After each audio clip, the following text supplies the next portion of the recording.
Several years have passed since Leon set out to seek his obsessions. His stubbornness resulted in a war for the conquest of Kael'Senar. However, he has yet to acquire all the knowledge he needs to dominate the nation, and with time, the entire world.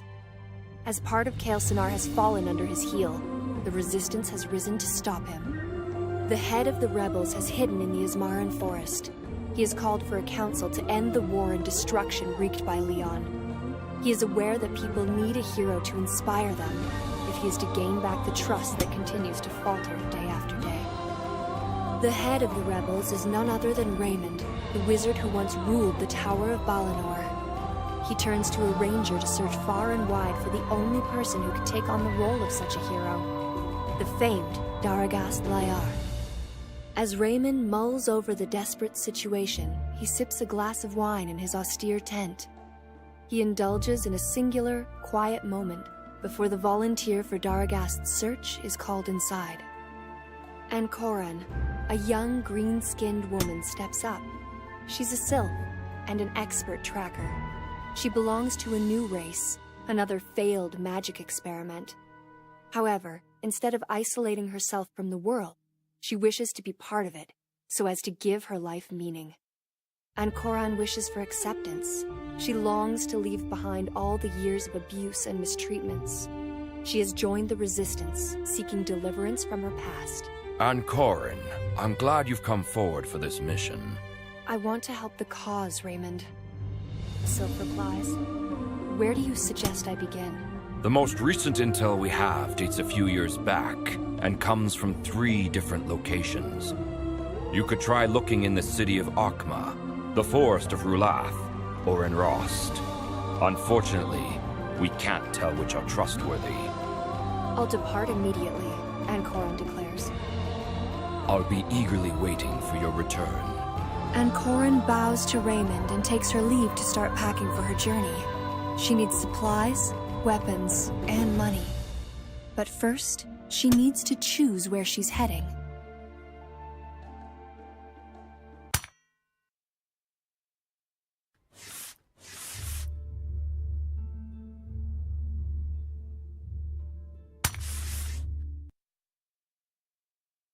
The city is not far from the Resistance headquarters. It's one of the few main stops for the rebels to have a few drinks, or to revel between women's thighs at the local brothels. However, Akma leaves you unimpressed. You keep your hood low, covering your eyes so as not to give away your identity. The city, though it barely deserves such a name, is merely a conglomerate of wooden houses. Nevertheless, it is teeming with people. The Were-Boar Tavern might be a good place to start your mission. Walking through the alleys, it doesn't take long for you to find it. It has an eye-catching sign. Dusk is falling, and many customers are already sitting at the tables. Normally, the music and noise would be enough to keep you out. Even though you're much more comfortable in the wild, you have a task at hand, so you pull yourself together and enter the hall. Since there's nowhere to sit, you head straight to the bar, where you meet the barkeep's smiling face. What can I help you with, my dear? Wine, and information. You hand him a gold coin and uncover your face. The barkeeper is quick at hiding the coin in his apron, but pales upon seeing your face. Suddenly, someone grabs you violently and splits your lip with a punch. We don't want any monsters here! Squalls a man roughly twice your size. You have no choice. You must defend yourself.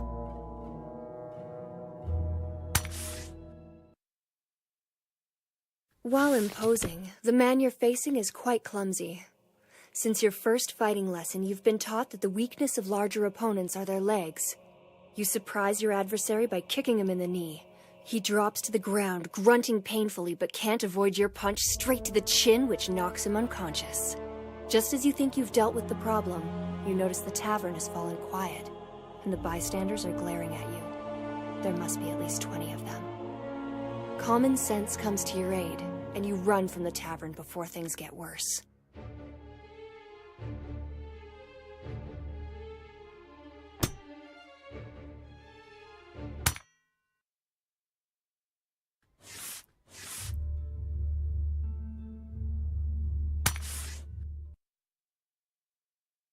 The walk to Rulath Forest was long.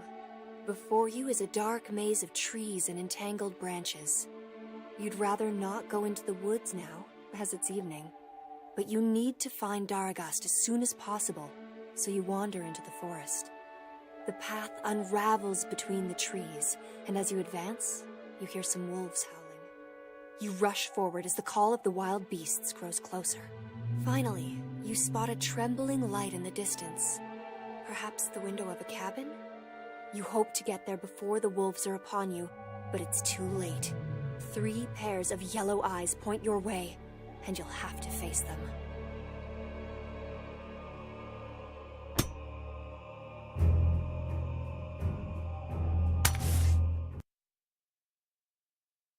Waiting means hesitating. The wolves sense your fear and the whole pack jumps on you. The strategy you'd thought up doesn't work out well in practice. You manage to pierce the stomach of the first beast, but the other 2 sink their jaws in your legs. They wound your calf, your thigh, and the area next to your groin.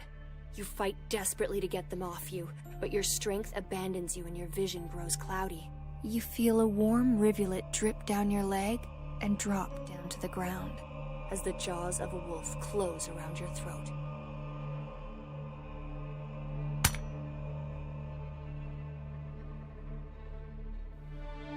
The walk to Rulath Forest was long. Before you is a dark maze of trees and entangled branches. With woodland predators, the best strategy is to strike first, and quickly. You can't show any fear. You unsheathe your knives with both hands and hurl them in one single fluid movement. You hit the first 2 wolves straight between the eyes. The third beast immediately stops growling, turns tail, and runs. Nature's perils seem to have come to an end, but your ranger's instincts suggest otherwise. Rulath might still have a few surprises in store yet. However, you're also in a hurry to find out who lives in that cabin. You see 2 paths before you. One is a stone road, while the other looks like a beaten track. You close in and study both carefully before deciding which one to take. You may fall into a trap. The stone path is clearly the work of men. The other looks more like the result of animals passing by. Both could be safe, but you never know.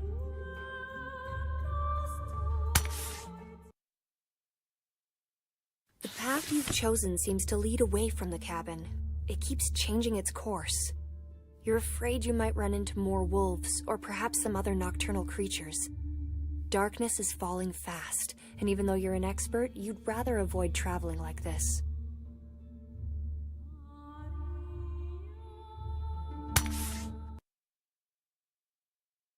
Your perseverance pays off. You almost didn't expect to see the cabin's light again. You've arrived directly on the opposite side. The window lights give away that someone inside is awake. Another howl echoes in the forest. You shiver and quicken your step. You're so close now that if someone opened the door in time, you wouldn't have to face another fight. You approach the cabin and breathe a sigh of relief. As you knock, the door opens on its own.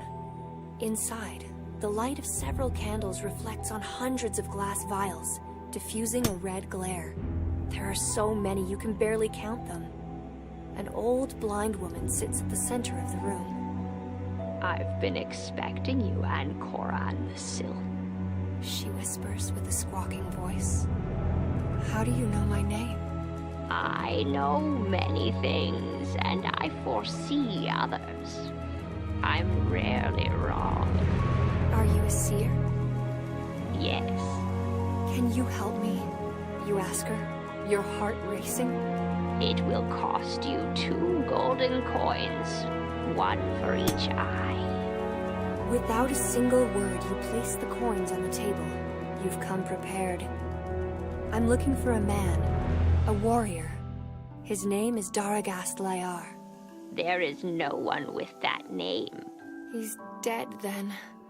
You shake your head desperately. That's not what I said. What do you mean?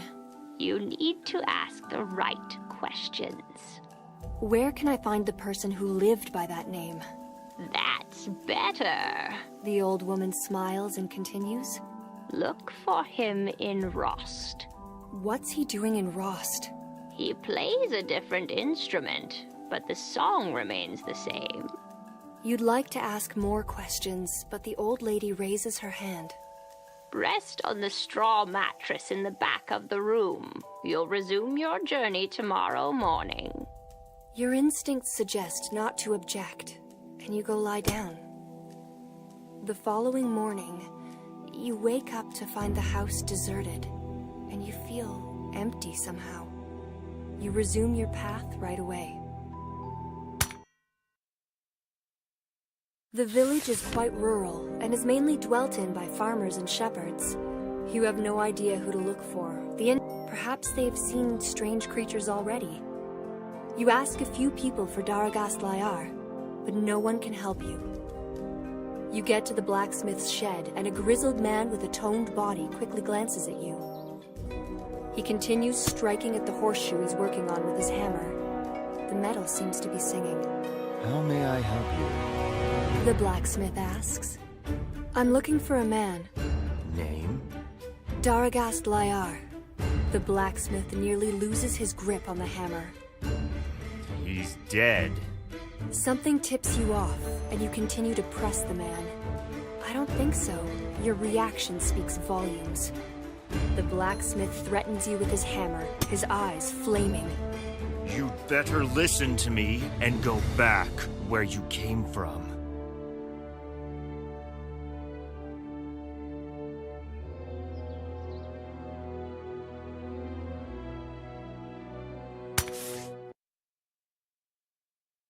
The blacksmith jumps at you like a snake, throwing you to the ground. He's much faster and stronger. You've never met anyone like him in your entire life.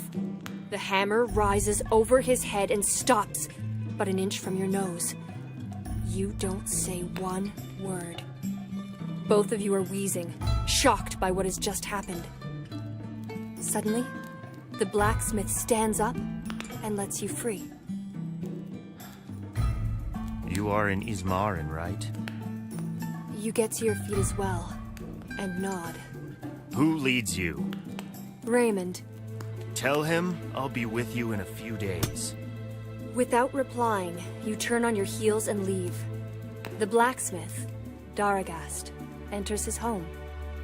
He opens a chest hiding his most prized weapon, the one that made him famous all over Hesperia. His polished rapier.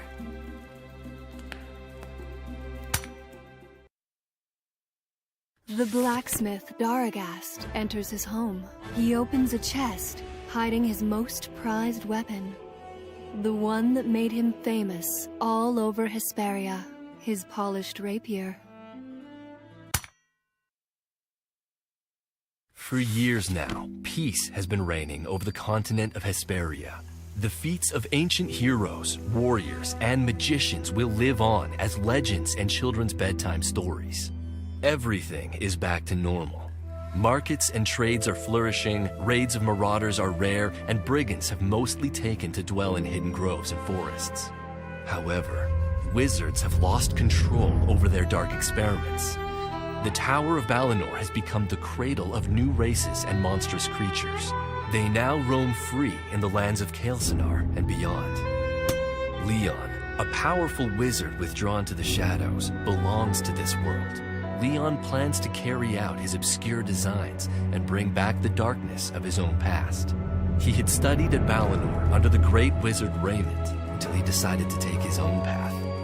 Leon would never forget the people who helped him survive when he was but a boy, age 6, just as he will never forget who took him away from his family, from everyone dear to him, and from his kingdom. Now, he feels the time has come to take everything back. Thanks to his magical talent, he's mastered all of nature's elements, but he has several choices to make. He could expand his powers. The task would set him on the research of the book that would allow him to learn a new type of sorcery bound to blood.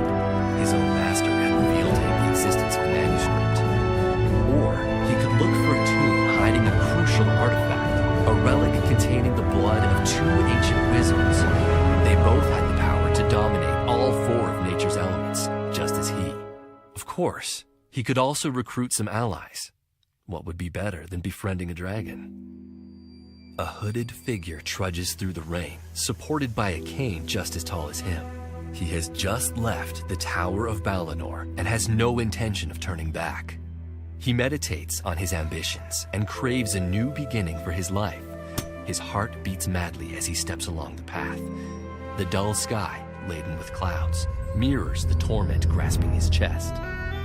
Leon has a good soul, but he shall bear no limitations to achieve his goals. He faces 3 choices.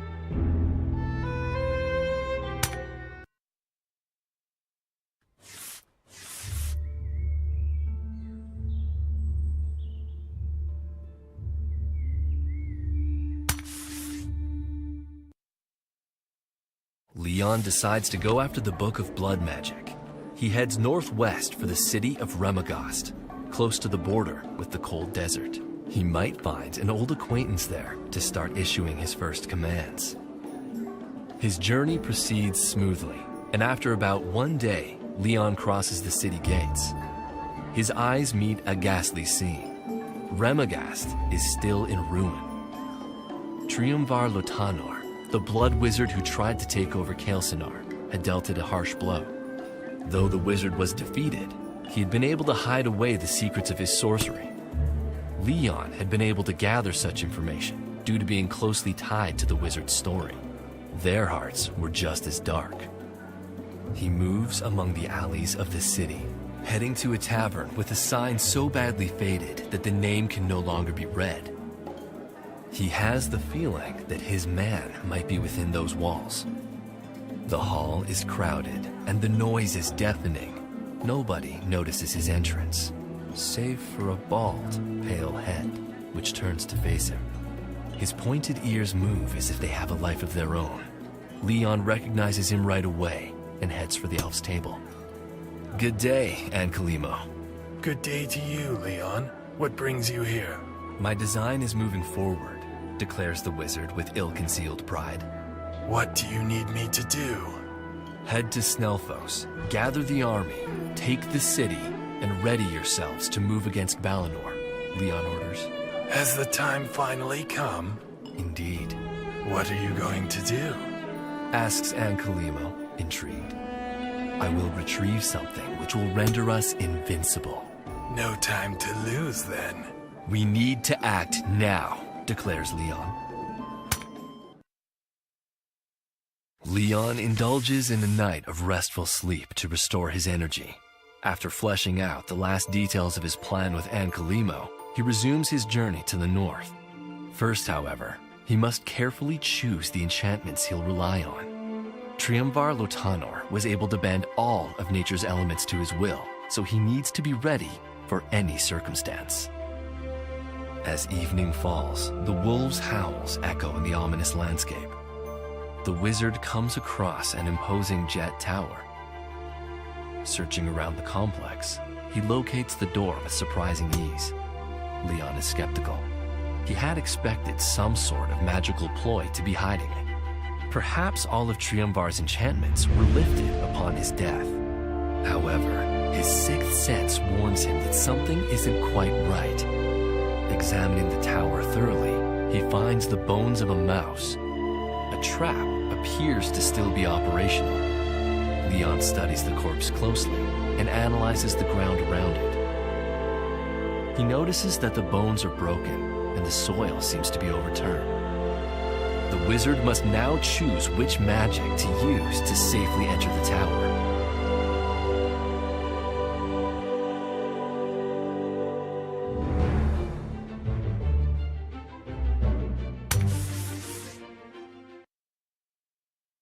Roots suddenly spring up from the ground. They envelop Leon's legs, immobilizing him. The grip is brutal, and he fights to break free. Some of the limbs have separated from the bundle and have begun lashing at him. They pierce through him like spears. In a few moments, they have pitilessly crushed his body.